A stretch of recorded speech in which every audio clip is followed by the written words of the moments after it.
নয়া ঢুকতেই নাসির মিয়া নতুন টাকা আনছে, রেট বাড়াই দিছে 70 টাকা বলে প্রতি টনে দেওয়ার জন্য। যদি আমরা 70 টাকা না দিই আমরা দিতে পারবো না। 1000 যার কাছ থেকে মানে এটা নির্ধারিত কোনো রেট নাই, যে একটু নরম তার একটু বেশি, যে একটু শক্ত তার একটু হয়তো 2-4-5 টাকা কম। বিএডব্লিউ না দিয়ে গেলে না ওটা করে তোলা ওই আগে একবার আমার মারছে। অনেকেই এই তাহিরপুর ছেড়ে জামালগঞ্জে চলে যাচ্ছে শুধু এই চাঁদার যন্ত্রণায়। আর কুটগাড়ি যত মন যত রেট ধরে এরা, 2টা কুটগাড়ি 15 দিন ধরে বলতে না আমার নৌকাটা আটক। বিএডব্লিউ লিড বেড়ে গেছে, যে সময় আওয়ামী লীগ আসছিল এই সময় বলছে বিএমপি আইলে উন্নতি হইব, কোনো বিএমপি আইছে কোনো উন্নতির কোনো খবরও নাই। আর লিড বাড়ে ইয়ার ওই যে বিএডব্লিউর আমরা তো যান বাঁচতিব। একটা না 1,50,00,000 পুঁজি কাটাই, 5টা-6টা মানুষ থাকে, লাস্টে টিপ দেন 20,000 টাকা হয় না। কোনো বিএডব্লিউ টিয়া না দিয়ে গেলে না ওটা করে তোলা ওই আগে একবার আমার মারছে 4-5 দিন, এটা নাম করে লাভ নাই। আপনারা সবাই আপনার দ্বারা বিচার চাই। যেমন কামরুল খুবই ভালো মানুষ, কইছে উন্নতি হইব, কোনো উন্নতির কোনো খবর নাই। আপনারা দ্বারা আমরা চাই উন্নতি করে না গিয়ে আছে এটা 30 টাকা কি 32 টাকা, অন হয়েছে 80 টাকা 75 টাকা। আমরা কি জান তো বাঁচান লাগবো। আমরা বিগত মাসও যে টাকাটা দিছি 34 টাকা 50 পয়সা ছিল। আমরা এই আগামী মাসও এই মাস নয়া ঢুকতেই নাসির মিয়া নতুন টাকা আনছে, রেট বাড়াই দিছে 70 টাকা বলে প্রতি টনে দেওয়ার জন্য। যদি আমরা 70 টাকা না দিই আমরা দিতে পারবো না। 70 টাকা দিলে আমরা যেতে পারবো, এই কারণে আজকে এখানে আটকা। যদি টাকা না দিতে তো আমরা যেতে পারবো না, তারপরে আটকে রাখবে। কতদিন যাবে? আজকে 1 সপ্তাহ ধরে এখানে আটকা আমরা এখানে। এরপরে কোটগাড়ি, বিআইডব্লিউ যা কিছু আছে, ইউনিয়ন ট্যাক্স সম্পূর্ণ ভাড়া। কোটগাড়ি 2 জন বস্ত্রা লুট করতে গেলে 2টা কোটগাড়ি, ইউনিয়ন ট্যাক্স আছে। এরপরে বিআইডব্লিউ তোমার একদিনের ব্যবধানে 34 টাকা 50 পয়সা থেকে 70 টাকা হয়ে গেছে একদিনের ব্যবধানে। আমরা বাজার কোনো কুদরত নাই, আমাদের যুদ্ধ মনোরা টাকা না দিয়ে যাইতে তো আমাদের ফিরা খাইতে হইবে, একদম ফিরা খাইতে হইবে। আমাদের কোনো 16 টাকা ভাড়া লইছি, তার গাট 300 লিটার তেল লাগে, 300 লিটার তেলের দামে 40,000 টাকা। নৌকার স্টাফের ডেলি 5,000 টাকা ডিফারেন্স আছে। 16 টাকা ভাড়ায় বাদে 70 লাখ টাকা সম্পদ লিয়েছি মাহাজনের, 5 টাকাও মাহাজনটা দিতে পারি না। মাহাজনটা যদি যখন টাকা না দিতে পারি, মাহাজনে আমাদের টাকা কোথেকে দিব? বউ বাচ্চা বাড়িতে উবাস। 34 টাকা এখন হয়ে গেছে হঠাৎ করে 70 টাকা। আমরা জানি যে বা যারা ইজারাদার এনারাও আমাদের ভাই।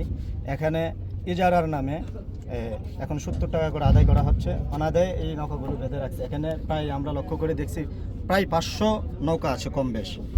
তো আজকে কারো কাছ থেকে অভিযোগ শুনছি আর 15 দিন ধরে এখানে অবস্থান করছে, আবার কেউ 5 দিন 6 দিন 10 দিন ধরে অবস্থান করতেছে। যদি 70 টাকা দিতে অসম্মতি জানায় বা একটু জবরদস্তি দেখায় তাহলে এদের উপরে টর্চারিং করা হয়। আমরা গতকালকে ডিসি মহোদয়ের সাথে সাক্ষাৎ করেছি, আমরা সেখানে এই বিষয়টা সুরাহা করার জন্য আকুল আবেদন রাখছি। যদি আমাদের অল্প সময়ের ভিতরে এটা সমাধান না করা হয়, আমাদের পিঠ এখন দেওয়ালে ঠেকে গেছে, আমাদের কিছু করার নাই। আমরা এই হাজার হাজার শ্রমিকদেরকে নিয়ে আমরা আন্দোলন সংগ্রাম শুরু করব ইনশাল্লাহ। আমাদের দাবি আদায় করেই ছাড়ব। আপনারা জানেন যে আমাদের তাহিরপুরে অধিকাংশ স্টোন ক্রাশার, সেটা এখন স্টোন ক্রাশার মানে হচ্ছে আমাদের ছাতকের সাথে মিল রেখে অথবা জামালগঞ্জের লালপুরের সাথে মিল রেখে আমাদের ব্যবসা বাণিজ্য পরিচালনা করতে হয়।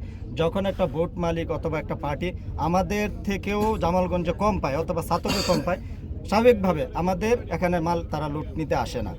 তখন আমাদের ব্যবসায়ীরা, আমাদের মতো ব্যবসায়ী যারা, আমি নিজে একজন স্টোন ক্রাশার মালিক সদস্য, তো অনেকেই এই তাহিরপুর ছেড়ে জামালগঞ্জে চলে যাচ্ছে শুধু এই চাঁদার যন্ত্রণায়।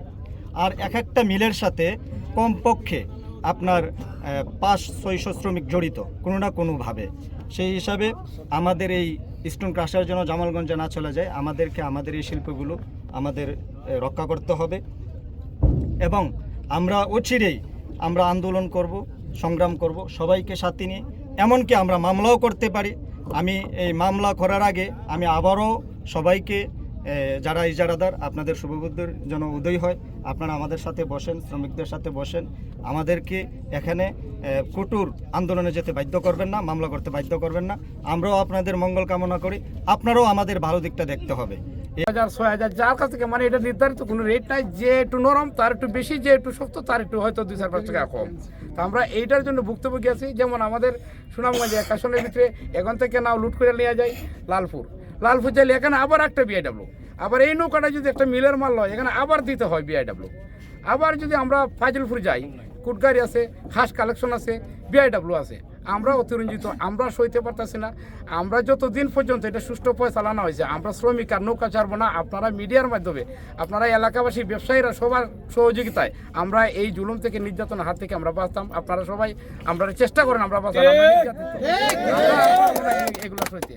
কুটগাড়ি যত মন যত তৈরি ধরেরা, 2টা কুটগাড়ি আপনি এইগুলো দেখেন ভাই।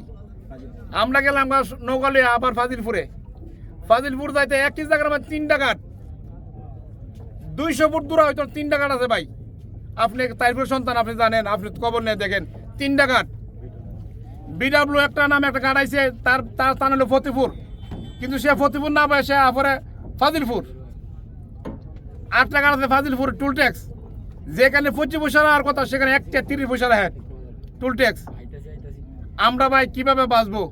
আমরা ব্যবসায়ীরা যদি আমরা মারা যাই, আমরা তো শ্রমিক মারা যাবে, শ্রমিক মারা যাবে, তার সন্তান, তার বউ কি নাগায় বাঁচবে? আমরা ধরুন নকলে আবার গেলাম দুলুকপুর, এটা হাইতে নাম আটকাই চলতে, খালি নাও আইলে বাজার লাগে, যাইতে লাগে 2 টাকা। আমরা ভাই এদিক থেকে বাইরে এলাম নিজে তো লালপুর গেলাম, লালপুর সেম কন্ডিশন, লালপুর না উঠলো টেয়া লাগে, নামলো টেয়া লাগে।